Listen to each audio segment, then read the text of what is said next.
मी प्रसाद दाता, तुम्ही ऐकता माझं. मंडळी, लाचखोरीच्या घटना असा एक दिवस नाही की ज्या दिवशी तुम्ही वृत्तपत्रामध्ये ती एखादी घटना वाचली नाही म्हणून. चुकून एखादा दिवस असा जात असेल की त्या दिवशी ही घटना राज्यात किंवा तुमच्या आमच्या परिसरात घडली नाही. आणि एवढं सर्व असूनही की लाच घेताना आपल्याला पकडल्या जाते, बातम्या येतात, बदनामी होते, स्वतःची तर होतेच होते, आई वडिलांचा उद्धार होतो, शासनाची प्रतिमा बलीन होते. एवढं सर्व माहीत असताना सुद्धा क्लास 1 दर्जाचे अधिकारी, क्लास 1, की ज्यांचा पगार लाख रुपयाच्या वरच असते महिन्याचा, म्हणजे 30 दिवसाचा त्यांचा पगार 1 लाख रुपयाच्या वर, म्हणजे तो 2 लाखापर्यंत होऊ शकते. आणि अतिरिक्त उत्पन्न तर ते मलाही सांगता येणार नाही. त्यामुळे एवढं सर्व दरमहा शासनाच्या त्या गलेलठ्ठ आणि गुबगुबीत खुर्चीत बसून कमावणारे सुपर 1, सुपर क्लास 1, क्लास 2 दर्जाचे अधिकारी राज्यामध्ये मोठ्या प्रमाणात लाचखोर झालेले आहेत. मंडळी, तुम्ही आतापर्यंत अनेक शेकडोच्या बातम्या ऐकल्या असतील की लाच घेताना पकडलं, 1 रुपयापासून तर लाख रुपयापर्यंत, 10 लाखापर्यंत, कोटीपर्यंतची लाच घेताना पकडलं. मंडळी, याचा न्यायालयात निकाल काय लागला? कधीतरी असं पाहिलं का की लाचखोर या अधिकाऱ्याला पकडलं, आता लाच 1 रुपयाची असो की लाख रुपयाची असो, 10 लाखाची असो, कोटीची असो, ती लाचखोरीच आहे. मग याच्यात असं नाही की बा जास्त लाच घेतली म्हणजे जास्त गुन्हा, कमी घेतलं म्हणजे कमी गुन्हा वगैरे वगैरे. न्यायालयात किंवा न्याय देवतेसमोर जर हे सर्व सारखं असेल तर माझ्या तरी कधी वाचनात असं आलं नाही की या लाचखोर अधिकाऱ्याला 2 वर्ष, 4 वर्ष, 5 वर्ष, 10 वर्ष किंवा खडी फोडायला पाठवलं, असं मी ऐकलं नाही. तुम्ही कधी कुठं ऐकलं असेल तर मला निश्चित ते पाठवा, आणि जसं कुठं असेल तर ते मला सांगा. त्याचमुळे नेमकं काय होते मंडळी, काय होते? काहीही केलं तर काहीच होत नाही. काय होते? काहीही केलं तर काहीच होत नाही. हे शब्द या क्लास 1, सुपर क्लास 1 आणि या लाचखोर अधिकाऱ्यांनी त्यांच्या डोक्यात पक्के करून ठेवलेले आहेत. आणि त्यामुळेच ते सरळ सरळ या लाचखोरीचा गोरख धंदा सध्या सुरू होत आहे. राज्यात अँटी करप्शन ब्युरो या विभागाकडे रोज कित्येक तक्रारी येतात, बऱ्याच तक्रारी पेंडिंग आहेत. बरेच त्यांचे स्कॅम कधी कधी फेल होतात, जातात आणि वापिस येतात. म्हणजे या खात्याला सुद्धा आता एक चांगलं काम गेल्या 10-20 वर्षात लागलेलं आहे. पूर्वी हे खातं फक्त आहे बॉ, आणि या खात्याचा धाक तर खूप मोठा होता, खूप मोठा धाक होता. पण आता या खात्याचाही धाक राहिलेला नाही, आणि त्यामुळे अधिकारी मनमानी करतात. जाऊ द्या, विनाकारण लांबलेलं बरं नाही.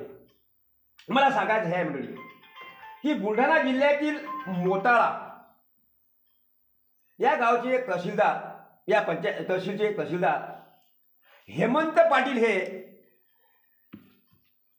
भाग 2 ची जमीन भाग 1 मध्ये करतानाच्या प्रकरणात 4 एकर जमिनीचे 50,000 रुपये एकराप्रमाणे 2 लाख रुपये घेण्याच्या लाचेमध्ये पकडल्या गेले.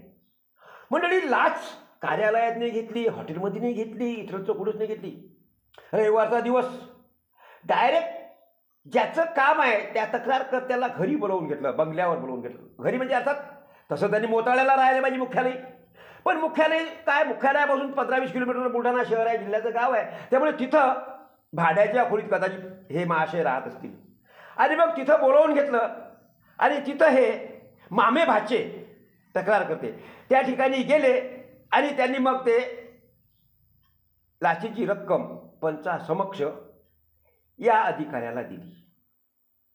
आणि दबा धरून असलेले मग सर्व यंत्रणा अँटी करप्शनची त्या ठिकाणी सज्ज झाली आणि या महाशयाला रंगे हात पकडल्या गेलं. मंडळी याची कुणकुण त्याला लागल्याबरोबर काय परिस्थिती झाली माहिती आहे? पळता भुई कमी झाली बिचाऱ्या हेमंत पाटलांची. आणि मग हे पैसे कुठे लपू? हे 2 लाखाच्या गड्ड्या, 50-50 हजाराच्या काही गड्ड्या असतील कदाचित माझ्या माहितीप्रमाणे. तर या कुठे फेकू, कुठे ठेवू? सोप्याखाली ठेवू, पलंगाखाली ठेवू, कोण्या कनोड्यात ठेवू, कोण्या अलमारीत ठेवू, की कुठं टाकू, की गॅसवर टाकून पेटवून देऊ? यालाही काही वेळ लागणार होता. म्हणून डायरेक्ट शौचालयामध्ये जाऊन ते टाकून दिले घरातल्या रूममध्ये असणाऱ्या. आणि ही धावपळ मग नंतर अँटी करप्शनला सर्व दिसली आणि रंगेहात पकडला आणि त्या शौचालयात फेकलेली ती रक्कम याच महाशयांना गोळा करून दाखवावं लागले की हे मी इतके 2 लाख रुपये घेणार होतो, घेतले होते. मंडळी आहे की नाही? हाच महाशय हेमंत पाटील या मोताळ्यात येण्यापूर्वी जळगाव खानदेशमध्ये होता, तिथल्या कुठल्या तरी तहसीलमध्ये. तिथे सुद्धा या महाशयांनी अशाच पद्धतीचं काम केलेलं आहे. तिथे तर यांनी अक्षरशः सेवानिवृत्त एका पोलीस अधिकाऱ्याच्या कडून 2 लाख रुपयाचीच लाच घेतलेली आहे. आणि ते प्रकरण अजूनही न्यायालयात किंवा न्यायप्रविष्ट आहे. काही काळ निलंबित असतील हे महाशय आणि त्यानंतर मग आपल्या बुलढाणा जिल्ह्यामध्ये आले. कारण इकडे अधिकारीच नाहीत ना, मग आम्हाला कसाही चालतो, कसाही चालतो. तर या महाशयांना मोताळ्यामध्ये घेतल्या गेलं आणि मोताळ्यामध्ये घेतल्यानंतर पुन्हा यांचा तो कंडच म्हणू आपण जागृत झाला. आणि मग प्रकरण मजेशीर आहे. सहज लोक पैसे देतात कारण जागेचे शेतीचे भाव वाढलेले आहेत. कोट्यावधी रुपये हे जर कमावतील तर माझी एक सही जर झाली तर यांना कोट्यावधी रुपये कमावता येतात. तर माझ्या त्या पेनातल्या एका पैशाच्या फीमध्ये मी लाखो रुपये घेऊ शकतो. आणि ते घेण्याचा प्रयत्न या महाशयांनी इथे सुद्धा केला. आणि मग तिथे सुद्धा ते पकडले गेले. ते प्रकरण सुद्धा आहे. म्हणजे 2 लाख रुपयासाठी 2 ठिकाणी पकडल्या गेलेला हा नालायक तहसीलदार की ज्यामुळे त्यांनी महसूल यंत्रणेची लपतरे वेशीवर टांगलेली आहे.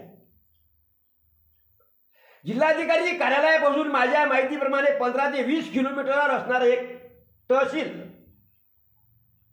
ज्यामुळे जिल्हाधिकाऱ्यांची प्रतिमा सुद्धा मलिन करते.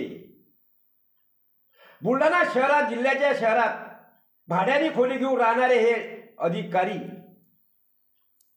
सुट्टीच्या दिवशी अशा काही लोकांना आपल्या गळात लावतात आणि त्या ठिकाणी खुलेआम हा घोरधंदा चालू आहे. काही प्रामाणिक अधिकारी की ज्यांच्या काही लोक की ज्यांना ते असह्य होते असे लोक तक्रारी करतात आणि मग ते पकडल्या जातात. बुलढाण्यामधील घटना ही खरंच राज्याच्या महसूल यंत्रणेला लाजवणारी आहे. मंडळी, मी म्हटल्याप्रमाणे अजूनही ज्या काही अधिकाऱ्यांना पकडल्या गेलं असेल त्यांनी तातडीनं किंवा प्रशासनाच्या वरिष्ठ अधिकाऱ्यांनी यांना बड्यातली बळी, मोठ्यातली मोठी किंवा इतरांना लाज वाटेल, इतरांना शरम वाटेल, इतरांना भीती वाटेल अशा पद्धतीची शिक्षा जर केली तरच हे लाचखोर कमी होतील. अन्यथा ही लाचखोरी चालूच राहील. या लाचखोरी बाबतीत बोलताना अनेक लोक म्हणतात की मग काय त्याने एकट्यानं खाल्ले, त्याच्यावरचे लोक खात नाहीत, त्याच्याही वरचे खात नाहीत, त्याच्याही वरचे खात नाहीत. म्हणजे अगदी गल्लीपासून तर दिल्लीपासून तर गल्लीपर्यंतची ही लाचखोरी लोकच आम्हाला सांगतात. की तुम्ही काय सांगता, त्याने काय एकट्यासाठी खाल्ले ती, स्वतःसाठी खाल्ले ती, त्याच्याही साहेबाला द्यावा लागतात. मंडळी, काही अधिकार तुम्हाला नसताना तुम्ही त्या अधिकाराचा गैरवापर करता. खरं म्हणजे भाग 2 भाग 1चं हे जे मॅटर आहे, प्रकरण आहे, हे काही दिवसापूर्वी हे अधिकार जिल्हाधिकारी त्याच्या अधिकारात होते. आता मध्यंतरी काही सुधारणा मंत्रिमंडळात झाल्या आणि त्यात हे अधिकार अशा या महाशयांना आले आणि त्यामुळे लाचखोरी वाढलेली आहे. आमच्या बुलढाणा जिल्ह्यात घाटाखाली तर हे प्रकार भरपूर आहेत. जळगाव जामोद महसूल विभागात तर त्याहीपेक्षा असतील. कारण असं भरपूर झालेलं आहे. आणि त्यामुळे तहसीलदार नावाचा हा महसूल अधिकारी लाचखोरी करण्याकडे वळत आहे. आणि लाचखोरी केली म्हणजे तो अँटी करप्शनच्या जाळ्यात अडकतो आहे आणि शासनाची बदनामी करण्यास एक प्रमुख घटक कारणीभूत आहे. मंडळी, मी माझं मत व्यक्त केलं. तुम्हाला काय वाटते पहा, जरूर कमेंट्स करा. आवडलं लाईक करा, शेअर करा. आणि अजूनही ज्यांनी साक्षीदार हे यूट्यूब चॅनल सबस्क्राईब केलं असेल, जरूर खारट तुरट थंड गरम ऐकण्यासाठी सबस्क्राईब करा. आता इथं थांबतो, पुन्हा उद्या भेटू. तोपर्यंत नमस्कार.